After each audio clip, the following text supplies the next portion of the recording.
There are no shortcuts when researching family history. Always start with yourself and work back one generation at a time, making sure the details agree with each other. I'm going to show you why that is important by sharing an example of how one little slip in this process can lead to researching the wrong family tree. One of our clients was looking for the birth of his grandmother. Her name was Minnie Morris, and her birth date was the 22nd of March, 1869.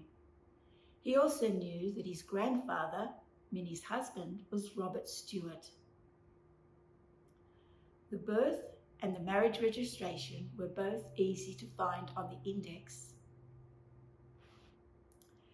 When the certificate arrived, it confirmed her name, Minnie Morris, correct birth date being 22nd of March 1869, and her parents were recorded as George Morris and Annie Keatley. On the surface, this looked like easy research. However, the marriage of Minnie to husband Robert Stewart was purchased at the same time.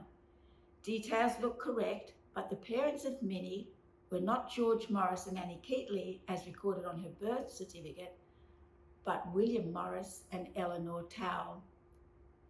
Because the birth date and the name matched what the researcher knew about his grandmother, he concluded that Minnie's parents died not long after she was born, and relatives raised her, so the relatives' names were put on the marriage. Could make sense. However, we felt more in-depth research was required, so we went back to the index. We searched under the surname of Morris, with the exact date of birth being the 22nd of March 1869, and found 9 children. 2 entries stood out, one a birth registration and the other a baptism, both in the name of Mary A. Jane Morris.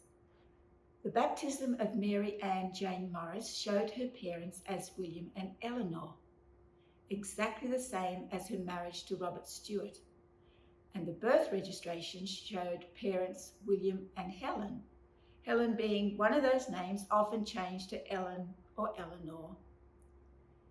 The usual residence and occupation of the father confirmed these 2 registrations were for the same person. With this further research, we had found the correct birth of Minnie Morris, who married Robert Stewart. But at birth, she had been registered under the name of Mary Ann Jane Morris, but known throughout her life as Minnie, and married under the given name of Minnie. We went on to find the death registration for the Minnie Morris in 1914, age 43, with parents George and Annie, and she had never married. Without proving the information between the birth and the marriage registration, the family tree would have gone down the wrong path.